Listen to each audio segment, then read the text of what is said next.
Hey guys, I'm here. We're about to dive into episode 9 of season 2 of Stargirl. Last week's episode saw Eclipso going after not just Beth, but also Rick as well. Making him think that Grundy has gone on a killing spree, killing the child of a local farm, and, hunting him down. And they start a conflict. It turns out, though, who Rick was really beating into was not actually Grundy, and Grundy was innocent of this entire thing. And it ended up being his uncle, which he beat to a pulp with his hourglass activated. The police show up, though, and take Rick away, but not before he takes the hourglass and shatters it, releasing the sands within, leaving his character and his powers moving forward up in the air, how they're going to repair it, fix it, get him back into the loop. So that's 2 down out of the JSA that no longer have access to their abilities or just no longer want to be involved at all. Yolanda and Rick. Rick's more involuntarily after the fact since he's being taken away by the police at the end of the episode. Beth, however, with the help of Chuck's goggles and her own resolve to stand up for herself after Eclipso just going into her in some ways I honestly did not expect, to be honest. And she came out on top. She fought through it all. She overcame Eclipso with her own willpower and her own kind of self-worth and won in the end. Actually, the first one to actually reject him from her presence, her home, in the end. So it's really interesting to see where that is going to go. Because now it's really just Pat, Court, and Beth that are able to stave off Eclipso's attack, but the episode doesn't end there. It ends with an interesting frosting on the windows of the Whitmore home, as Barb and Mike are talking about being there for each other and whatnot, and of course this crystalline eminence presence is encroaching upon their home. So I think they're Eclipso's next target, saving Pat and Courtney for last. So this is supposed to be one of the bigger episodes of the season. And if you don't know what's going to be involved in it, I'll let you find out. But this is something I already kind of knew about before the season actually started airing. But we're going to go ahead and get ready to dive into this one. Remember, if you want to see the full-length unedited reaction to this entire episode, or any of the episodes we've been covering this season, it's going to be on Patreon, or if you become a member here on the channel, just one way you can support the channel by helping us work towards getting a regular editor to help me pick up other shows. Just picked up and finished Squid Game, which was a little bit of a hit to my time and mental health, to say the least, but it was quite worth it. But we could do more things like that, add other shows, maybe avoid dropping shows off the list as our workload gets a little bit heavier towards the end of the year. Just put up a couple of movie reactions on there. Most recently, Venom. If you want to see my reaction to the initial Venom film for the first time, I got that up on there now. But otherwise, you can support the channel just by liking, commenting, subscribing, giving these videos attention and engagement, because YouTube likes that and it helps the channel. But guys, that all down out of the way, let's go ahead and dive into this week's episode. Here we go. Just decades ago. Okay. An undetermined amount of time ago. That's just kind of funny to me. I don't know why. I just thought that was so funny to just give a nondescript time frame. Oh, okay. So it's that explorer. Bruce Gordon, the world's most famous explorer. You owe me. You leave me alone! Why do you throw the glass and not the diamond? Leave you alone. Put the diamond down. There we go. See? Let me take control and you'll never be alone again. Drop the gun and watch me do it. Damn, that's some dark shit.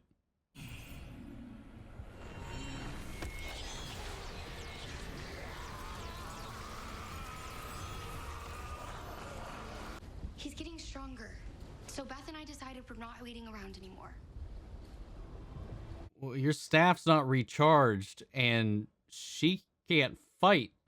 I love you, but when have we ever been prepared enough to make you happy?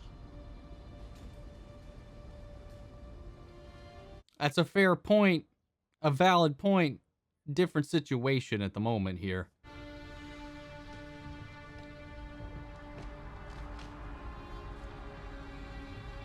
What the fuck?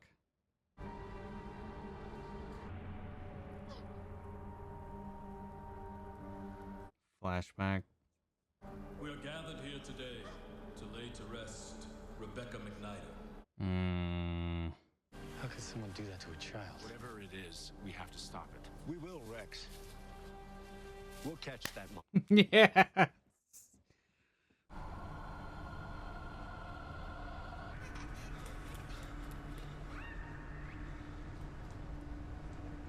Oh, great.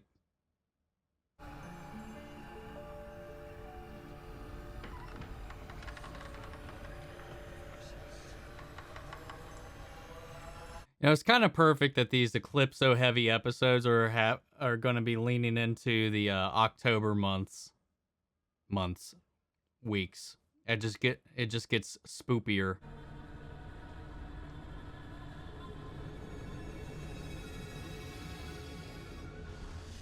Oh, the flower's gone altogether. Is that a shade? We'll talk later about getting you more involved. Okay.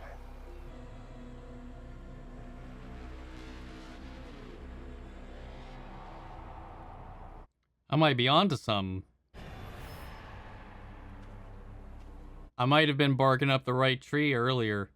Well, tree. We just focused on how they disappeared behind ones. But as far as to the connection between how Starman and Mid-Nite are both still alive and their possible connection to Shade, and maybe that's the reason. Maybe. We'll see. There's not an X on the ground, is there?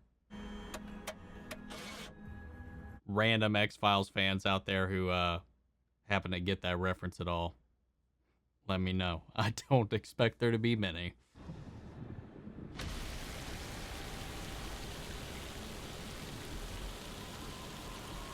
I love how this season turned into like a horror series, like a supernatural horror.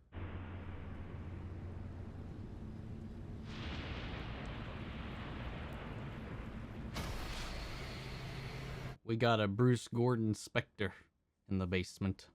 Cameron? Hey. Hey, come on. No way this is real. No, yeah, it's cool. Came out of nowhere. Yeah, No way it's actually Cameron. All right. Is Courtney here? she's upstairs. Where's your mom? I guess they couldn't get the actor back for Jordan, so they're kind of putting that vengeful Spectre into Cameron's character. That's my guess anyway. Hello, Barbara. Oh, fuck me. We have a lot to catch up on, don't we?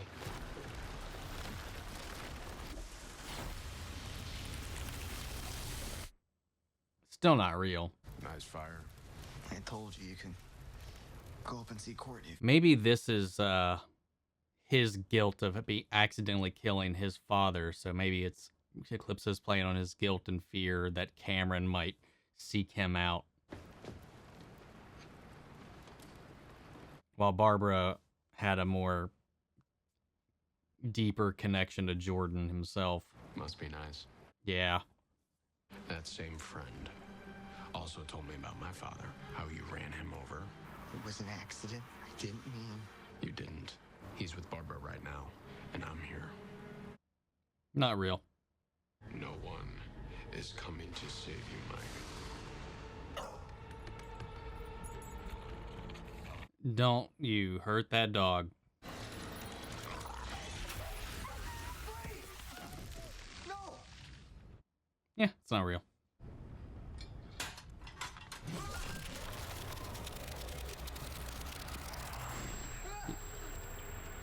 Yeah, make sure that doesn't touch you. We saw what happened to the magician Zarek. There's no escaping me, Barbara. Damn it, Barbara, ignore this nightmare and start the bloody car.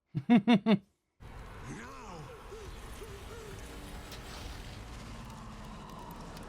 Man, I love the Shade helping them, man. I like that so much. When there's like a greater evil that forces like this type of dynamic.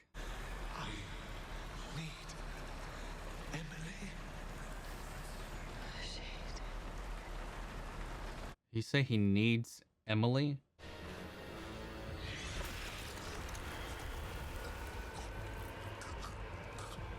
What's the matter, Mike? Got a cold?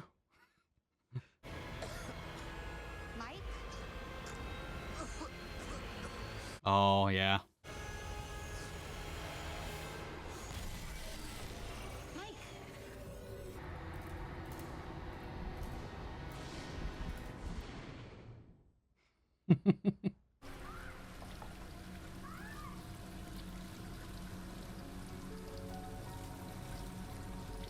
He can't get the blood off his hands.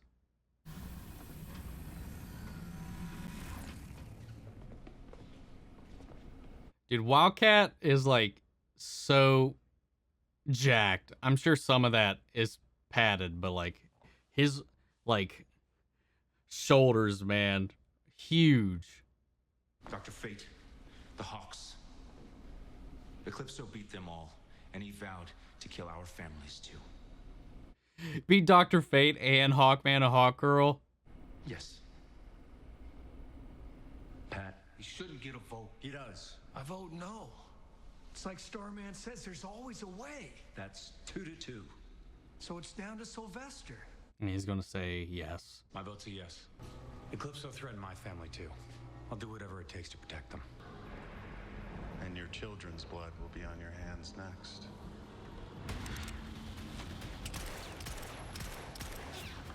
Wait a minute, I have a thought. You had a choice, and you made it. Hold the thought. You damned yourselves.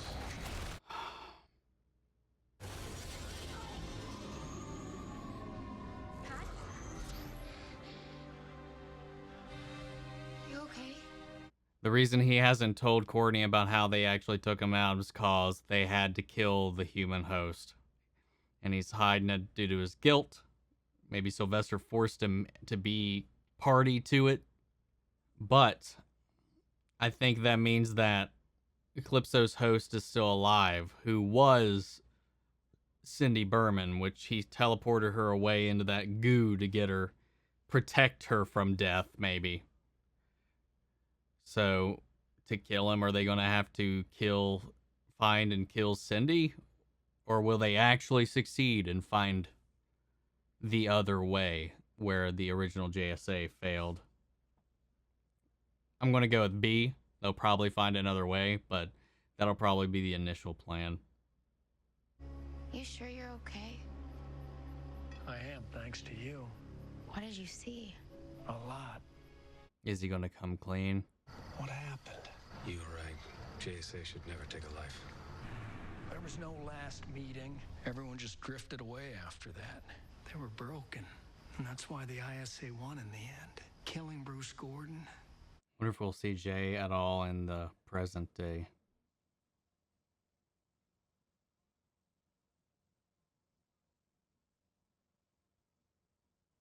Oh, wow. She just got in and Courtney's just digging right in.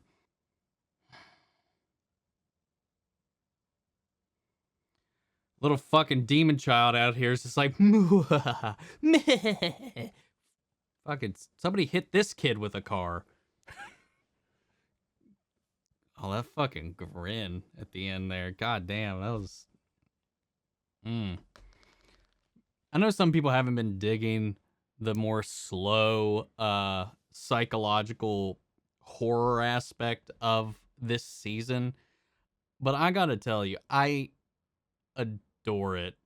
It just contrasts the season so much from the first season. Like, I think one of the, at least my biggest gripes, I would say, with some of the later CW shows in general, or some of the superhero shows in general, most of, is that it just always kind of feels like more of the same. In a lot of ways, on the episode by episode or anything like that, and it just feels so distinctly different from season 1. Like, it's a whole different kind of evil that they're fighting here. Yeah, there's might not be like a superhero fight breaking out every episode or anything like that, but it's challenging the characters beyond that. While I think the first season is just a really great like comic book adaptation, bringing it to life, playing into the powers and all that kind of stuff. I like this one is like, yeah, they still have elements of that, but while we have the team that finally overcome a lot of that already, this time around they have to face not just what they had done before, the consequences of their own actions and their own insecurities, not just as heroes, but as people, as family members. And as we dive more into the past of the JSA, why they were fractured, what they had done, how they had dealt with Eclipso before, a being like this, one that was able to dispatch Dr. Fate, this universe's Hawkgirl and Hawkman. And aside from that, I just like spending time with that JSA, especially with the surprise guest in this, John Wesley Shipp, coming in playing Jay Garrick yet again on this Earth, being a member of this team. And I think while he was phenomenal as Barry Allen in the as the Flash in the Flash 90 series, I feel like that and that legacy was just the right combination of events. And he talks about this a little bit in his he did a podcast with Michael Rosenbaum of Smallville on his Inside of You podcast, talking about how that ended up paying off in like such a different way later in his life when he was asked to come back for the CW's iteration, The Flash, as Henry Allen, and then Jay Garrick. And then from there on, it's just like it prepared him to play this role that he never would have thought of that came out of that initial Flash run.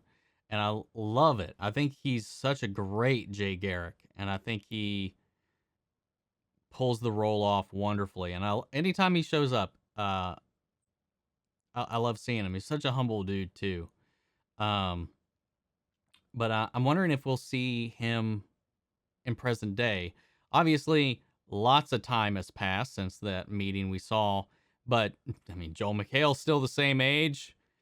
Though I think that has something to do with how the Shade possibly preserved or saved his life, is my guess, which is something I've told you guys before. I think the Shade and what happened to Charles McNider have some connection to what happened to Starman and Charles McNider, and how they're still around now to this day while everybody thought they were dead, has something to do with maybe a deal they made with the Shade, or maybe as part of this bending of their morals to take out and take down Eclipso after he killed a 10-year-old kid, one of their own, and threatened their own families and all that. Plus, he's a speedster, so we don't have to worry about any like them having to come up with any excuses for why he's the same age, because he can just time travel. So he could easily, just show up in this present day and age, or he could just come back as one of the other Jay Garricks from the multiverse, as we've seen him do multiple times.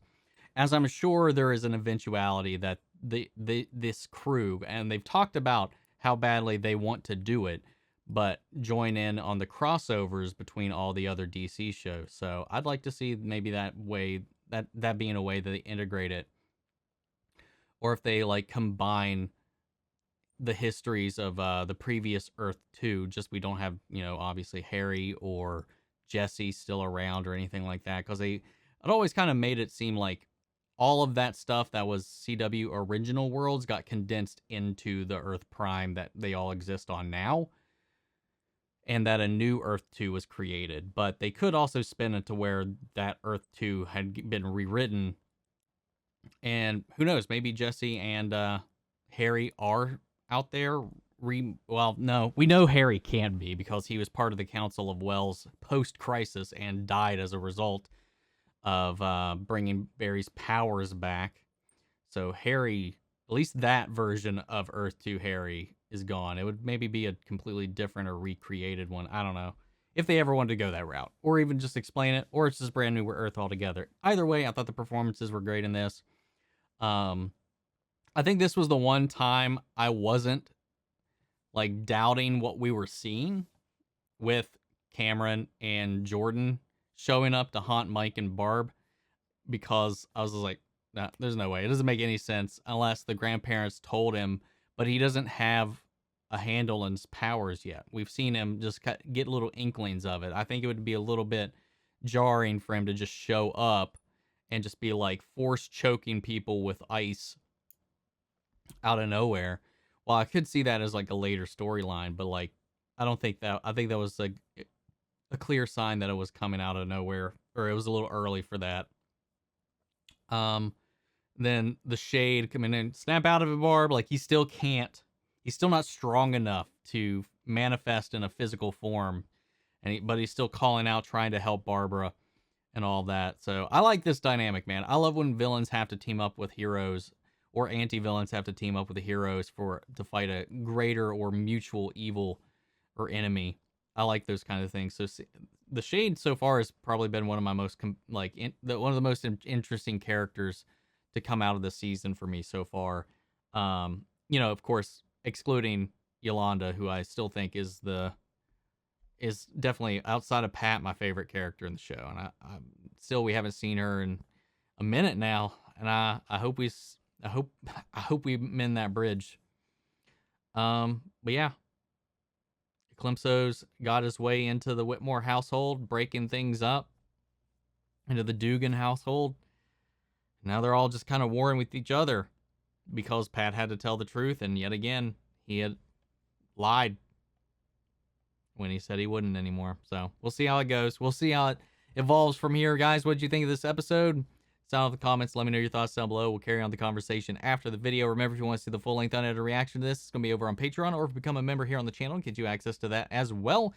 Before we go, I want to shout out our channel legends, Manny, Cher, Ryan, Karen, Jason, Coma, Philip, Vane, Yuri, Kuriskov, Margaret, Grace, Peelings, M, and Mary Bradley. Thank you guys so much for your support. And guys, if you want to talk about more Stargirl or DC in general, Marvel, whatever, come hang out in our Discord. I got channels for all of the above. Links to that and all my socials are down in the description below. But that's it for this video, guys, and I'll see you guys next week with the next episode of Stargirl. Take care, everybody.